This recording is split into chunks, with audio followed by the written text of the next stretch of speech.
retour en studio ce matin pour vous décrypter quelques titres à la une des journaux. Et pour cet exercice, j'ai 3 confrères avec moi. Martial à Goliago. Martial, bonjour. Bonjour Samuel, bonjour à tous.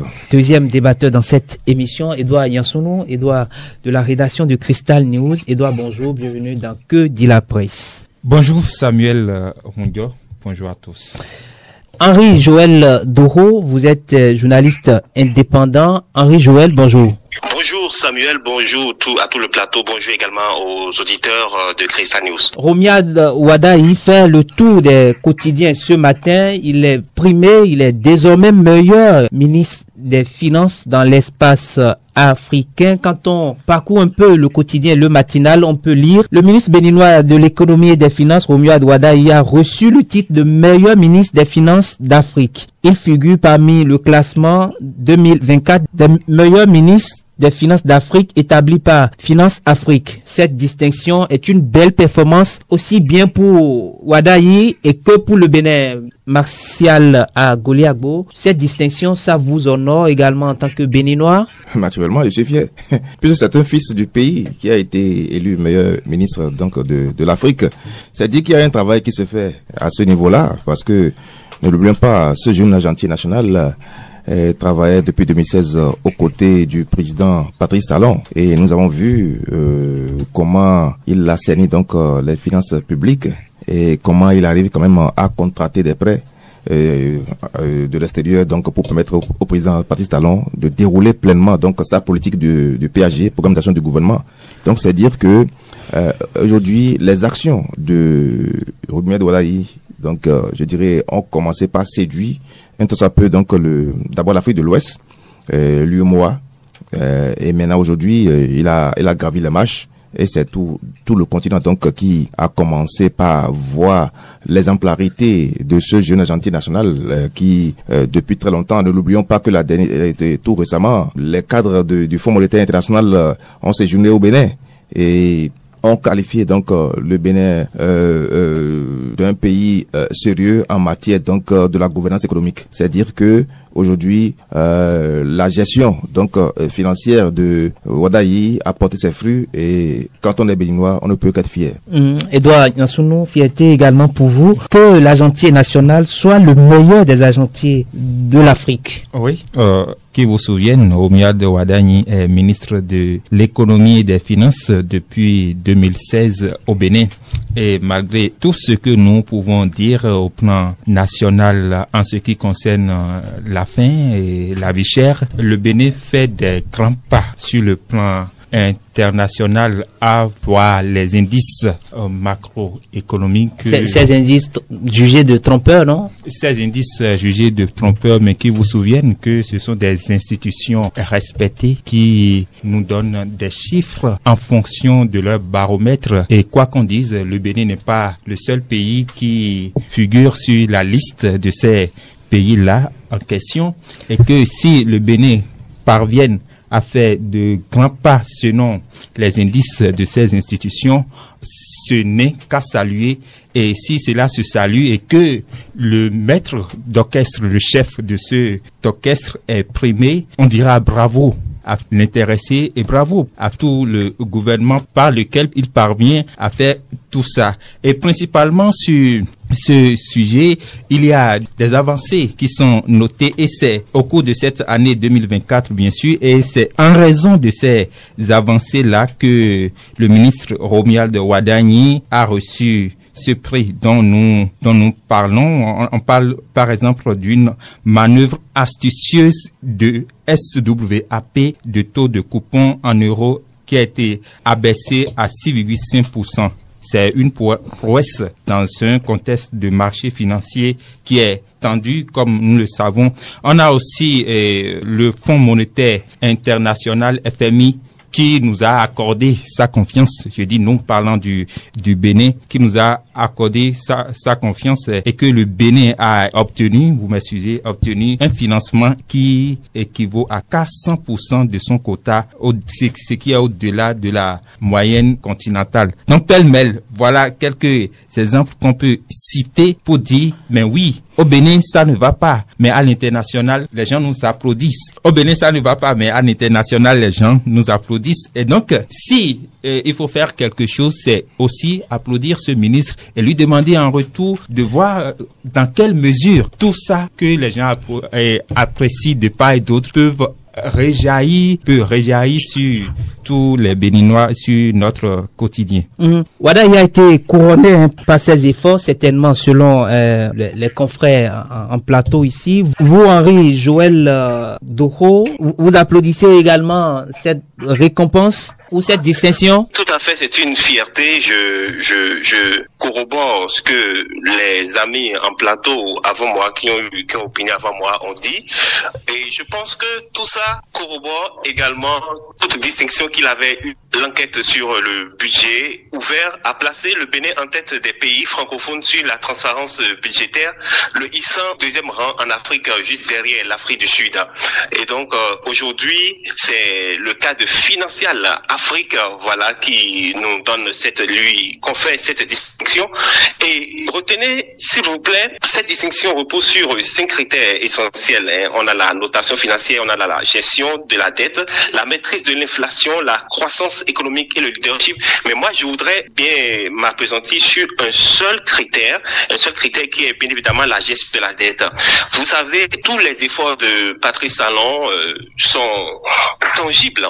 On peut toucher de doigt puisque vous circulez, vous découvrez cette belle bâtisse, tout ça. Alors, ce n'est pas pour rien, c'est pas l'accès à des crédits qu'on a qu'on a pu gagner auprès de ces grandes institutions qui nous offrent ces possibilités de prêt. À citer, par exemple, c'est pas de plus ample, la Banque mondiale, le FMI. Donc, si ces grandes institutions ne lisent pas quand même une transparence dans la gestion de ces fonds qui nous sont accordés, on ne serait pas toujours éligible à gagner ces accords. Et tout ceci, franchement, expose la transparence, la bonne gouvernance que le président Patrice Talon a implémenté depuis c'est à saluer. Henri Joël, vous parlez de transparence budgétaire, mais jusqu'à présent, on ne connaît pas le salaire du président de la République, on ne connaît pas le salaire des ministres, et pourtant vous nous parlez de transparence. Oui, c'est vrai. Ça reste quand même opaque, le salaire du président de la République et le salaire des ministres, je suis d'accord.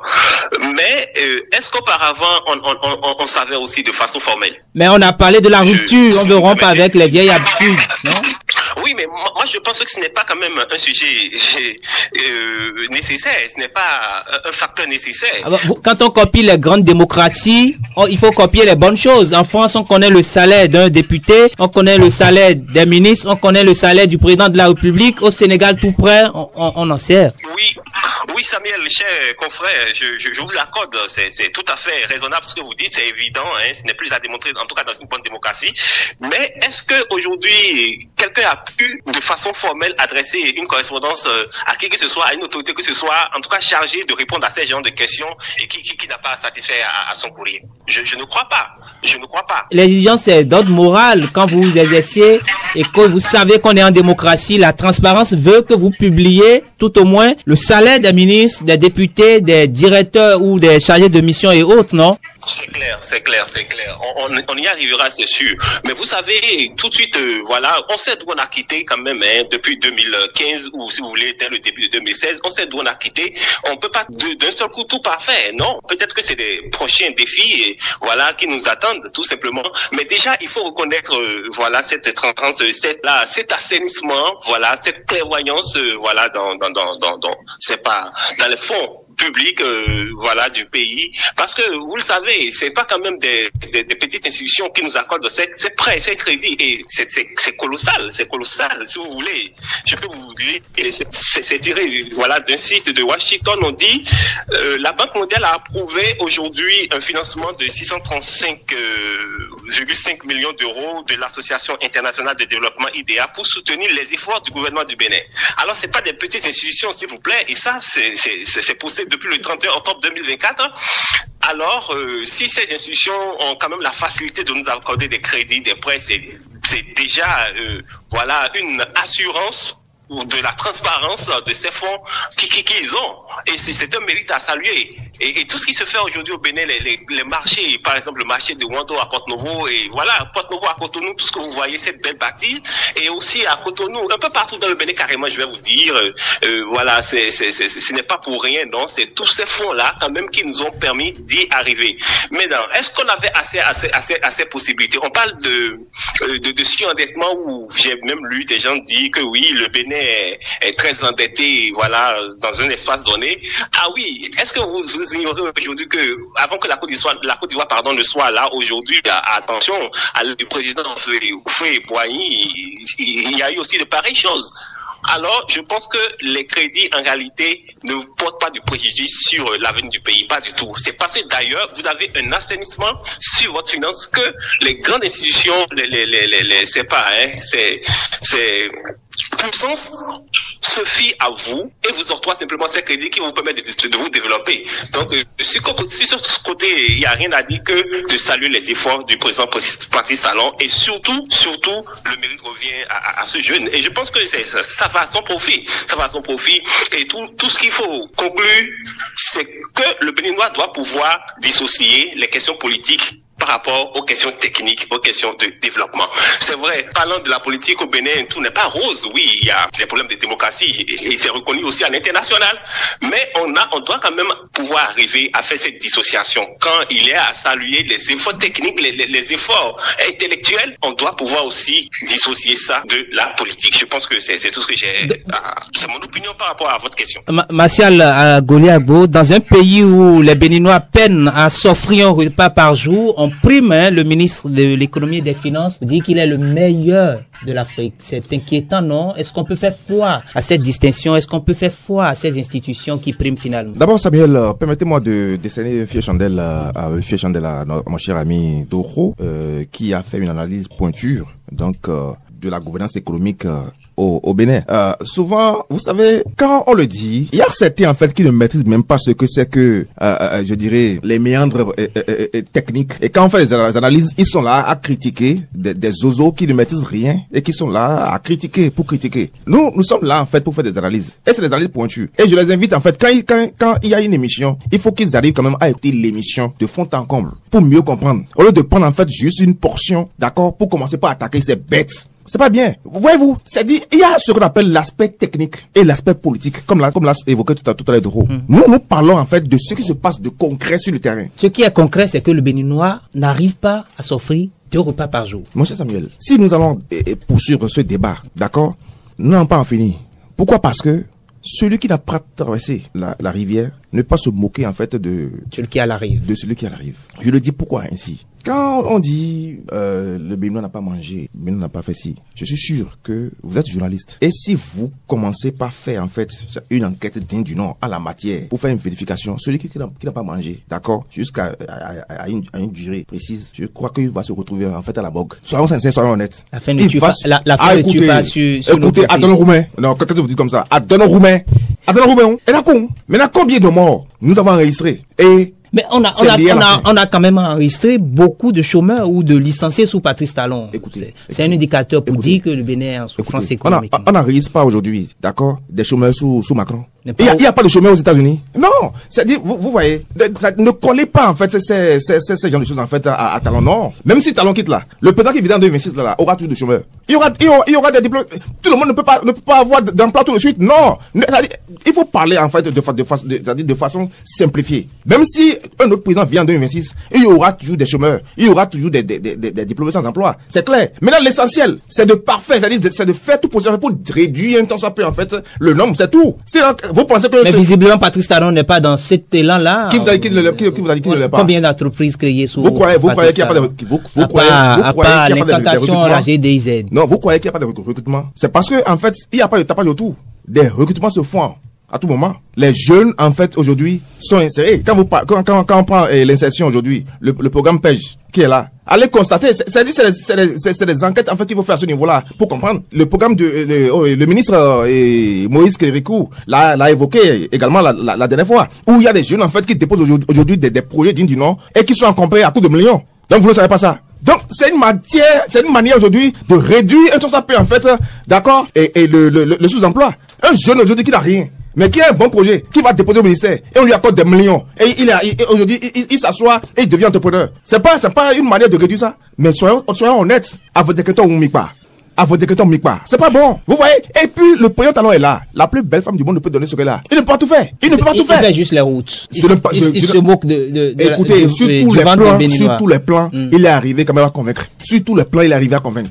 Est-ce que vous voyez? Maintenant, ce que nous allons dire, c'est-à-dire, aujourd'hui, c'est de prier pour lui. D'accord? Afin qu'il poursuive, en fait, cet élan. D'accord? Je ne dis pas que tout n'est pas fait. Après, j'ai dit tout à l'heure que la plus belle femme du monde, la plus belle femme au monde ne peut donner ce qu'elle a. Il fait ce qu'il peut aujourd'hui pour moderniser le pays. Le pays aujourd'hui est sur la voie du développement. Ce n'est pas pour rien aujourd'hui que les grandes nations placent aujourd'hui le Bénin, c'est-à-dire sur un registre en fait d'un pays très respecté et respectueux. Ayons de quoi de le dire. Edouard Yansounou, un panier ménagère vide ou troué par ailleurs, chômage galopant, puis on nous dit que celui qui gère l'argent béninois, il est le meilleur. Est-ce que vous avez lu les explications fournies? Mais moi, je vous propose alors de lire les explications fournies pour vous en convaincre. Et si vous le voulez, je vous livre un paragraphe du journal La Nouvelle Tribune qui dit, en plus de l'enquête sur le budget ouvert, EBO, donc enquête sur le budget ouvert de 2023, a placé le Bénin en tête des pays francophones pour la transparence budgétaire avec un score de 79 sur 100 en mai 2024, le hissant au deuxième rang en Afrique, juste derrière l'Afrique du Sud. Ces progrès économiques ont été déterminants pour la désignation de Romuald Wadani comme le meilleur ministre des Finances de l'année 2024. Ce sont des agrégats économiques, ça ne se voit pas. Écoutez, Samuel, chez ma belle-mère qui est au marché. Ce que je vous disais, je disais cela, et je vous précisais que ce sont des institutions internationales. Et qui ont également leur vision, non? Ils doivent être là pour prêter toujours, donc il faut chérir celui à qui on prête de l'argent, non? Mais si on vous prête et que vous n'êtes pas sincère, est-ce qu'on va vous prêter encore? Est-ce qu'on va vous hisser au rang de premier, deuxième, etc.? On ne va pas le faire. Et vous-même, Samuel Hundio, si vous prêtez votre argent, d'ailleurs ne prêtez qu'à ceux qui peuvent rembourser. Si vous regardez les critères, celui qui vous demande de l'argent, eh bien, et que vous n'êtes pas rassuré qu'il va vous rembourser, mais vous ne prêtez pas. Mais si vous prêtez en plus, vous remarquez que cette personne, elle est sérieuse. Mais pourquoi ne pas l'encourager? Mais c'est aussi simple ce que nous disons. Mais ce sont aussi toujours ces institutions sœurs qui, à un moment donné, me disent que le Bénin n'est pas un bon enfant en termes de respect des droits de l'homme, en termes de démocratie, etc. Mais dans ce cas, qu'est-ce que nous disons? Donc ce n'est pas parce que on dit que c'est bon maintenant qu'on va penser que c'est visible ces pour institutions ne sont pas des droits de l'homme, pour les violations des droits de l'homme. Oui, je ne refuse pas. Je fais une analogie pour vous dire que ce n'est pas aujourd'hui que nous allons remettre en cause la sincérité de ces institutions. Si nous avons besoin, si nous voulons remettre en cause leur sincérité, alors lorsqu'ils disent que nous ne sommes pas sérieux en termes du respect des droits de l'homme, disons-leur qu'ils ne sont pas sérieux. Alors, s'ils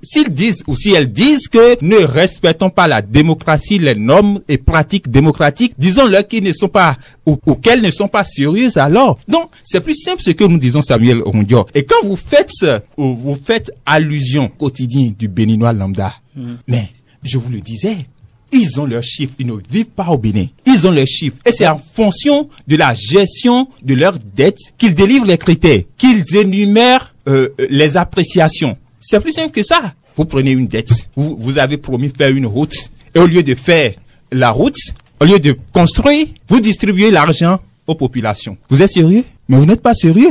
Mais construisez la route, et lorsque la route est en chantier, ceux que nous appelons chômeurs ceux qui sont à la maison et qui n'ont rien à faire et qui n'ont pas trouvé à faire, mais ils peuvent aller au marché, acheter de l'arachide et revendre à ceux qui sont sur le chantier, aux ouvriers, etc. Mais c'est comme ça que ça se passe. Eh bien, lorsqu'on parle de chômage, mais c'est partout, Samuel Rundio, que ce soit... Mais sous Patrice Talon, ça s'est empiré, non, quand aux États-Unis, etc. Même si aujourd'hui, nous rêvons, ces chômeurs-là rêvent d'aller aux États-Unis, dites-leur que même en allant aux États-Unis, s'ils ne se préparent pas, ils iront chômer là-bas.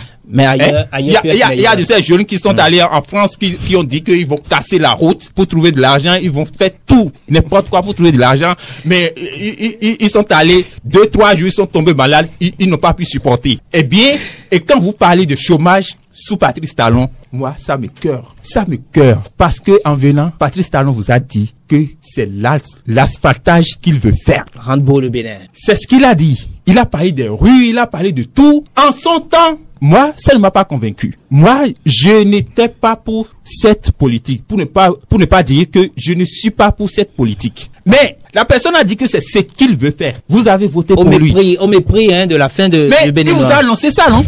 Il vous l'a annoncé et vous l'avez accepté. Et mais il vient y faire et vous vous en plaignez encore. Mais je ne sais pas, je ne comprends pas. C'est pourquoi Martial Agolia-Bo vous dit que la plus belle femme au monde ne peut donner que ce qu'elle a. Elle vous a dit ce qu'elle a et elle est venue, elle vous présente ça et vous acceptez tout simplement. Mais aujourd'hui, Samuel peut être fier. Avant, quand vous quittez Porte-Novo pour Misrité, vous faites combien de minutes pour y aller? Aujourd'hui, je pense qu'avec 10 minutes, vous pouvez y aller. Donc, c'est dire qu'aujourd'hui, il faut d'abord assainir, en fait, nos milieux. Et ça réduit les frais de carburation et tout. Réduit les frais de... Voilà. Donc, il faut d'abord assainir les milieux pour bénéficier aujourd'hui des bonnes grâces. Est-ce que vous voyez? C'est comme ça, c'est ce qu'il a fait. Aujourd'hui, il a rendu beau et plusieurs communes. Voyez-vous? Et le développement aujourd'hui s'est accru. Est-ce que vous voyez? Le développement s'est accru. Et quand vous voyez aujourd'hui la distinction en fait de Robin Ouadaï, ça se repose en fait sur deux choses. Il s'agit, d'accord, des réformes économiques qu'il a imposées en fait, d'accord? Avec beaucoup de taxes et impôts par ailleurs. Mon frère. Parce que quand vous prêtez beaucoup, on nous sert également, on sert les Béninois. Allez consulter, vous allez voir. La loi est claire par rapport aux impôts dont vous parlez. Vous croyez que le président Talon s'est levé et il a commencé par le faire ainsi. Allez consulter, vous allez voir. C'est là. Donc, vous allez constater, j'ai dit la fois dernière qu'aujourd'hui, la politique actuelle n'est pas la politique d'hier. C'est comme l'avait dit en temps, mon cher ami, des guépards. Nous avons dormi un peu, quoi. On ne dort plus aujourd'hui. Vous voyez, on ne dort plus aujourd'hui. Allez vous renseigner. On n'a plus, même plus dormir, fermer les yeux même pour une minute. On ne dort plus. D'accord? Parce que le pays est en chantier. On ne dort plus aujourd'hui. Donc, si le gars fait quelque chose qui est bon, pourquoi ne voulez-vous pas qu'on fasse en fait l'éloge de cela? Est-ce que vous voyez? Et vous allez constater qu'aujourd'hui que, en fait, le président Talon n'est pas là pour plaire à une grec, hein. Non. Son objectif aujourd'hui, c'est qu'en 2026, qu'on fasse le bilan, qu'on dise que aujourd'hui, il a développé le Bénin. Il a modernisé le pays. C'est tout son souci à lui. Voyez-vous? Donc, il s'en fout pas mal, en fait, de ce que raconte ici une grecque. Non. Lui, il veut atteindre, en fait, son objectif. Et son objectif, en fait, c'est lorsqu'il va quitter, qu'on dise que le Bénin aujourd'hui a été ici, en fait, à un rang exceptionnel et se faire respecter de par le monde. C'est tout son souci. Est-ce que vous voyez? Et il s'efforce de jour en jour pour le faire. Dites-moi aujourd'hui, quel chantier a été lancé et s'est abandonné? Dans tout le Bénin. Dites-moi. Quel chantier a été lancé et s'est abandonné? Dites-le nous. L'aéroport de Glodjigbi. Toujours en souffrance. Vous croyez que c'est en souffrance? Allez voir Wedo. Est-ce que vous connaissez Wedo? Allez voir Wedo qui était une bourse. Allez constater aujourd'hui comment c'est. Et vous oubliez également que l'usine, j'ai des aides, c'est où? C'est pas gros. Donc, il faut d'abord assainir, en fait, un milieu avant de penser, en fait, à l'aéroport. L'aéroport est toujours là en construction. Mais il faut d'abord assainir toute la commune, d'accord, et rendre plus belle cette commune avant de penser à l'aéroport. Voilà ce qu'il fait. Vous croyez que c'est pas un abandon, malheureusement. Ce n'est pas un abandon. Donc, le chef aujourd'hui, c'est un visionnaire bontin, qui voit plus loin. Quand vous pensez en 2024, lui, il pense déjà en 2026. Et il rêve pour ça. Donc, le Bénin aujourd'hui en chantier, et le Bénin se fait respecter de par le monde. Henri-Joël Doro, dites-nous, quand on voit un peu le discours populaire, les gens qui mangent à peine et compriment l'argentier national, est-ce que cela ne dénote pas de la complicité entre griffes des institutions qui donnent cette distinction finalement? Oui, oui, c'est l'interrogation, hein, c'est la grosse interrogation dans la couche sociale. Mais nous, on va quand même essayer d'apporter, de faire le maximum possible, voilà, pour être impartial. Et au niveau macro, voilà, tous ces statistiques, ces gratifications, tout ça relève du niveau macro. Et quand on parle du niveau micro, voilà, d'où c'est pas dans lequel on peut classer le quotidien du Béninois. Certains pensent que voilà, il y a à dire par rapport à ça. Bon, vous savez, déjà je vais vous dire, le débat aujourd'hui, c'est apprécier cet exploit de notre ministre. Donc, permettez quand même que... Cet exploit qui peut être un trompe-œil, non? Non. Moi, je ne crois pas, parce que ce n'est pas une seule institution. Nous en avons eu plusieurs. Il y a la Banque mondiale, il y a le FMI, il y a l'enquête sur le budget ouvert, aujourd'hui Financial Afrique. Donc, moi, je ne pense pas que plusieurs institutions puissent quand même converger sur, je sais pas, un trompe-œil. C'est ce que moi je me demande. Est-ce que ces grandes institutions peuvent ensemble et tromper? Pourquoi? Je ne sais pas. Contre quoi, voilà, contre quoi ils vont s'aventurer sur ce chemin? Je ne crois pas. Mais vous savez, aujourd'hui, quand même, ce débat-là, c'est pas un débat politique, c'est tout à fait technique. Donc, je pense qu'il y aura d'autres débats politiques où on va peut-être relever les insuffisances. Mais ici, c'est quand même tangible. C'est une question technique qui est quand même palpable. Et donc, souffler quand même qu'on puisse aviser, puisse analyser, voilà, le sujet le plus objectif possible, s'il vous plaît. Et déjà, beaucoup pensent que le chômage est grandissant et pourtant on a les mérites, voilà, on vante le mérite du bien international. Oui, effectivement, le chômage sévit partout, pas seulement au Bénin, même en France, ça sévit un peu partout. La vie chère, parlons aussi de la vie chère au Nigeria. Moi, j'ai un ami qui est revenu du Nigeria qui m'a dit, mais attention, nous rendons grâce ici, hein, que, attention, ça se passe mieux, la gestion de la crise, tout ça, puisque c'est une crise économique mondiale, vous le savez, évidemment, qui s'est amorcée depuis 2019. Et après les guerres, voilà, puisque il faut pas oublier que tout ça là impacte l'économie, je sais pas, l'économie de chaque pays. Puisqu'il y a la Russie, hein, et d'après les informations, la Russie, c'est un pays qui fournit le gaz, tout ça. Donc, on va pas être très surpris que le prix du gaz hausse au Bénin. Non, ça c'est tout. Ces produits ont quitté l'Ivoire. Et ces pays sont aujourd'hui en tension. Donc, il y a tellement de facteurs qui ont complexé l'économie, disons, de chaque pays sur le plan international. Donc, n'assons pas seulement le débat sur le Bénin et dire que non, la vie coûte cher au Bénin. Non. Moi, j'ai quand même touché quelqu'un de toi qui m'a dit qui a fait l'expérience du Nigeria et qui m'a dit, il faudra vraiment remercier Dieu d'être béninois, que là-bas, ce n'est pas du tout aisé. En tout cas, que les dirigeants ici arrivent à affronter la réalité, à atténuer le mal. Maintenant, quand on parle de chômage, c'est vrai, c'est une question très préoccupante, hein. Le chômage est grandissant, mais on ignore que le Bénin aussi a fait des efforts sur ce plan. Ah oui, quand moi je suis enseignant de carrière, je vais vous dire, avant l'arrivée du président Patrice Talon au pouvoir, on n'accédait pas à l'enseignement avec les diplômes, au primaire surtout, avec les diplômes académiques. Vous êtes d'accord? Tout le temps, il faut d'abord avoir votre bac et aller faire 2 ans au moins dans une école de formation professionnelle, ENI si vous voulez, et sortir avec le CAP, entre un diplôme professionnel, le CAP ou le CAP, avant de pouvoir avoir accès dans une école publique. Mais aujourd'hui, le président Patrice Talon, bon, moi j'ai supposé, hein, il a ouvert l'enseignement à tous ceux qui ont le bac au moins, c'est-à-dire à partir du diplôme académique déjà, le bac général, quoi. C'est également préjudiciable pour l'enseignement, non? Non, pas du tout. Je vous assure, moi, je suis professionnel. J'ai fait un bac plus 2 ans dans une école professionnelle à l'ENI, Togo. Donc, je peux vous rassurer ici que ce n'est pas du tout préjudiciable. Attention, il y a des gens qui racontent beaucoup de conneries et il faut éclairer la lanterne. Il faut éclairer la lanterne. Pour pas de chômage, laissez-moi rapidement continuer avant de faire un petit détour sur votre préoccupation actuelle. quand on ouvre l'enseignement à tous ceux qui ont le bac, déjà le bac c'est une présomption. Le bac vous témoigne déjà que vous êtes un intellectuel. Voilà, vous avez le minimum pour vous retrouver dans une classe de l'enseignement primaire. Alors s'il ouvre l'enseignement primaire à tous ceux qui sont titulaires au moins du bac, c'est déjà atténuer le chômage. C'est moi ma lecture. Voilà, moi c'est ma lecture. Comme j'ai analysé, non, le président, je pense que c'est quelqu'un qu'il faut étudier. Ça, honnêtement, il faut s'asseoir chez soi, s'enfermer et voilà, se mettre dans les bonnes conditions et analyser pour rapport toutes ces décisions. C'est pas que tout est parfait, pas du tout. Aujourd'hui, c'est parce que le débat est purement technique. Quand le débat sera politique, je vous jure, vous allez peut-être méconnaître ma position d'aujourd'hui. Je vais aussi ressortir les réalités. Vous êtes d'accord? Et si vous voulez, il peut y avoir encore un troisième débat où on va peser la balance. Est-ce qu'il faut seulement se cramponner? Est-ce qu'il faut seulement avoir comme défi le développement et raser tout sur son passage, ou bien il faut donner priorité à la démocratie et voilà, faire prévaloir la démocratie dans tout ce qu'on veut? Donc on peut y avoir un troisième débat aussi comme ça si vous voulez. Mais aujourd'hui le débat c'est un débat purement technique et qu'on apprécie.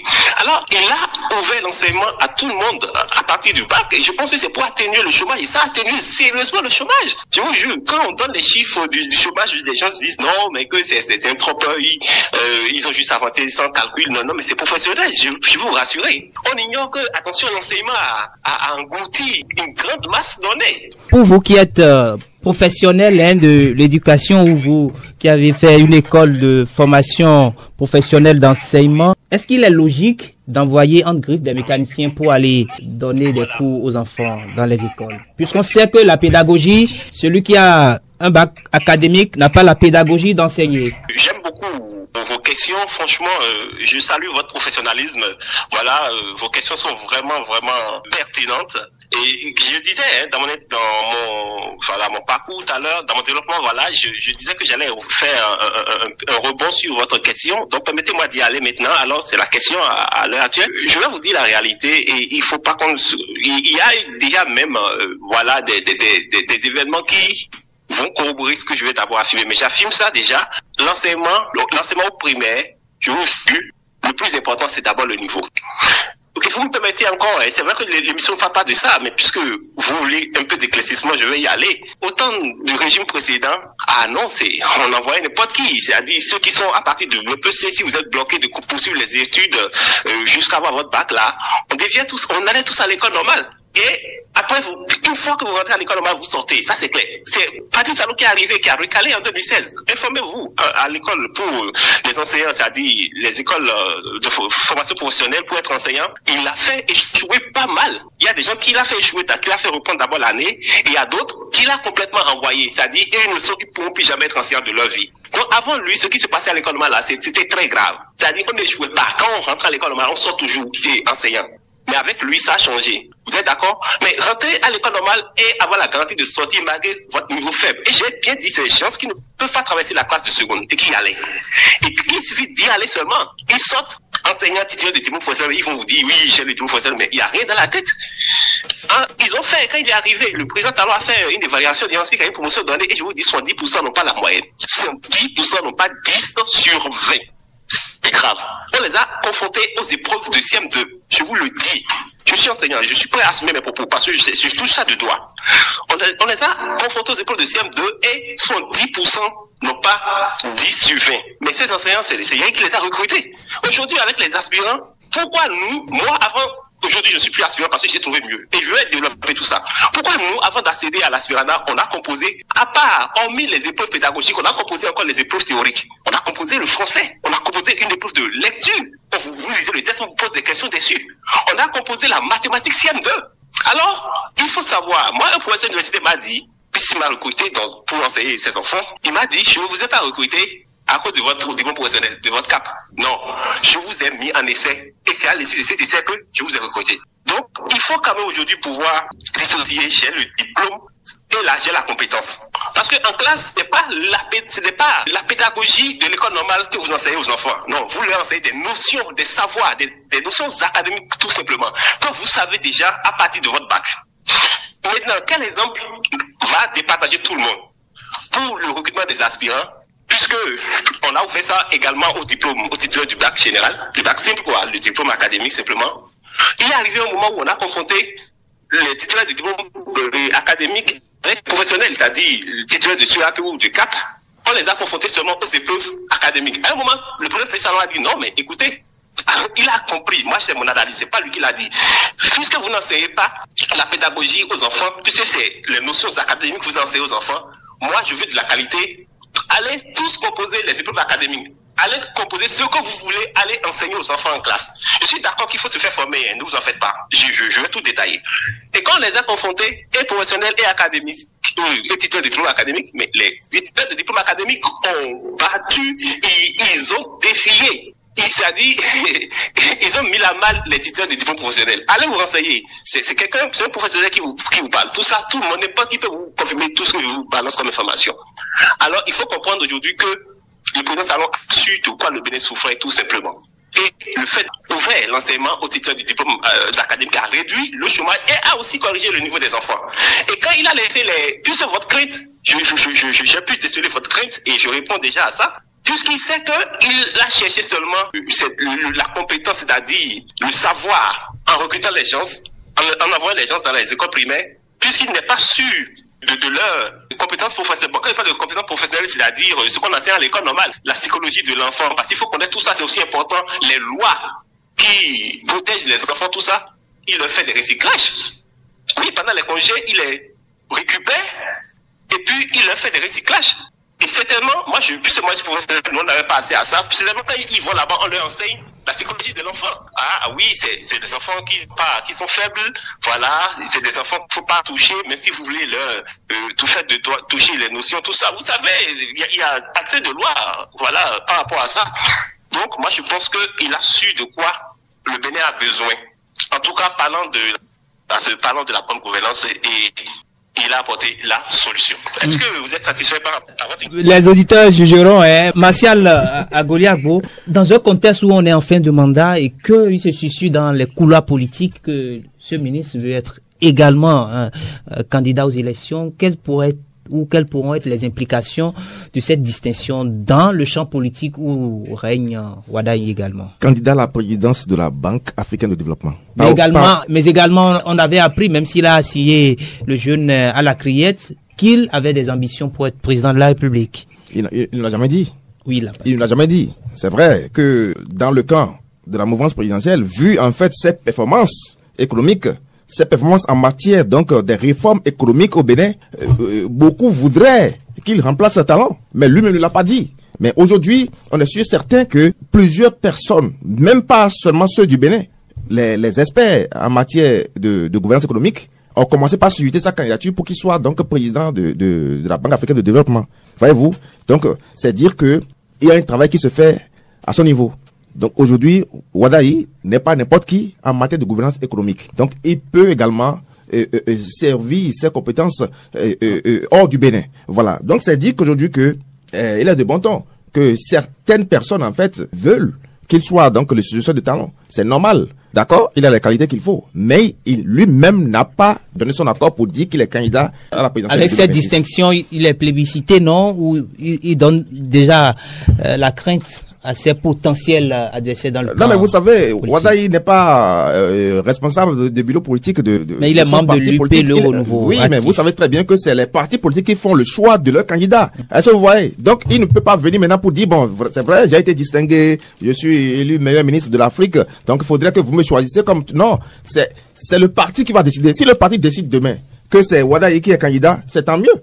Voyez-vous, mais lui-même, jusqu'à l'heure où je vous parle, n'a pas dit, je suis candidat. Non.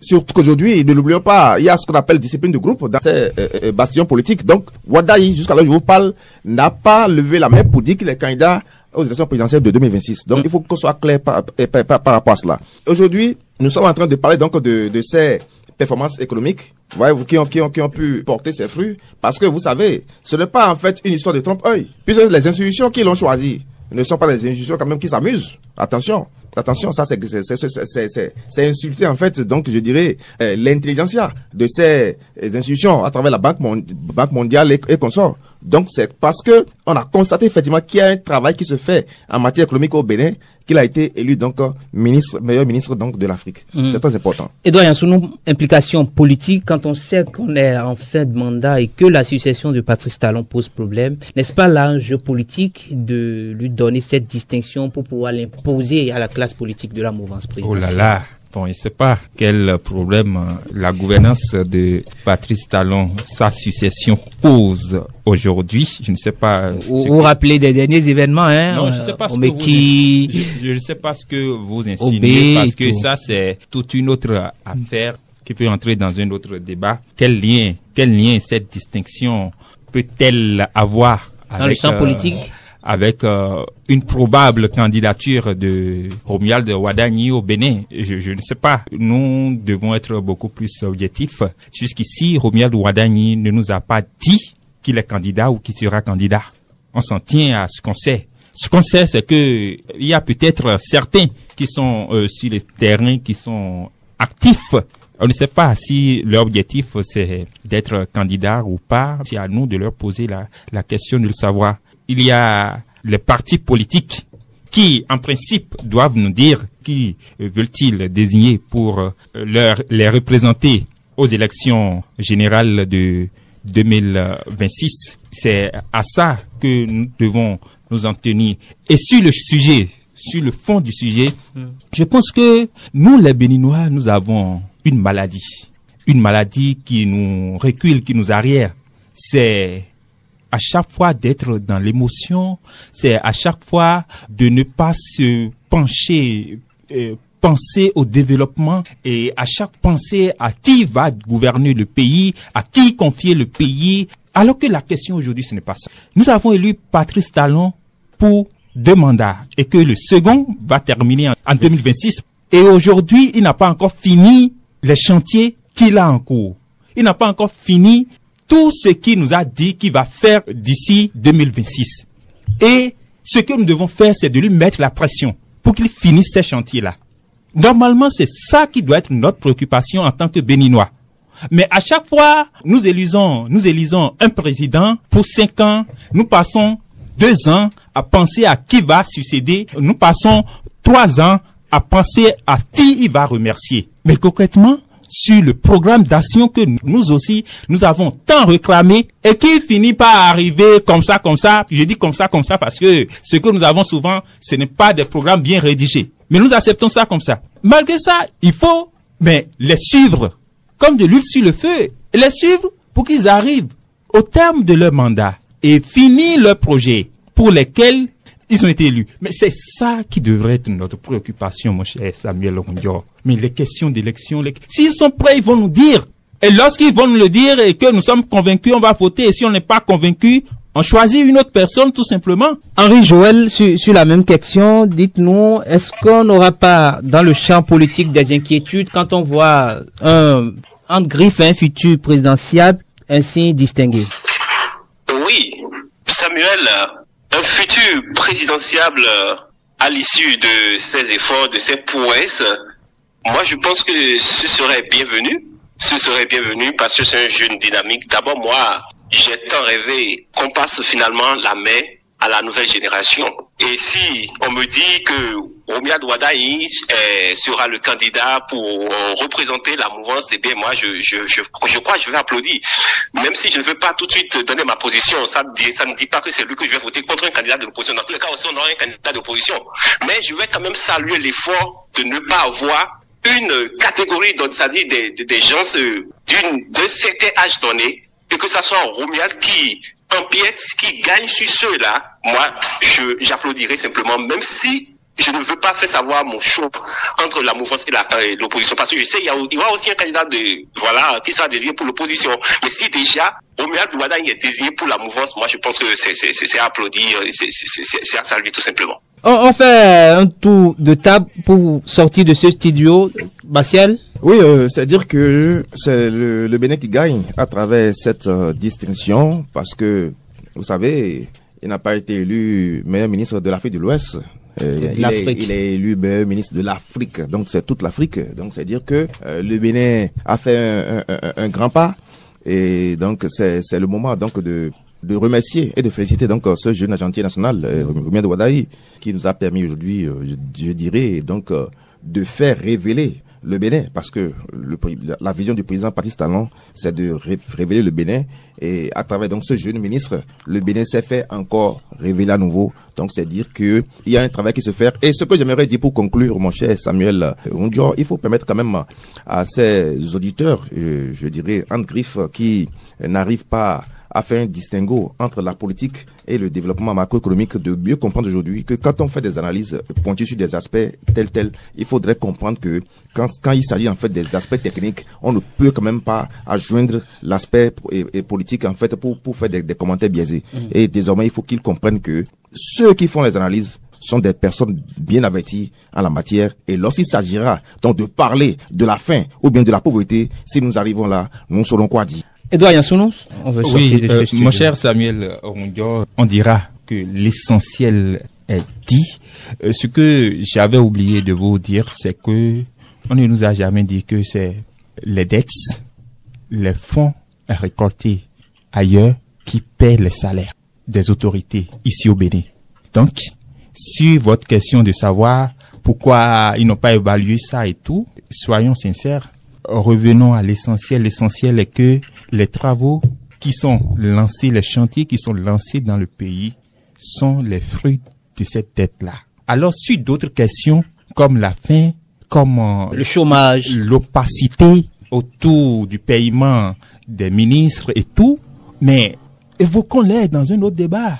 Mais moi, je suis prêt pour les interpeller, qu'ils viennent nous dire pourquoi ils ne veulent pas nous expliquer ci et ça. Mais quand c'est bon, il faut dire que c'est bon.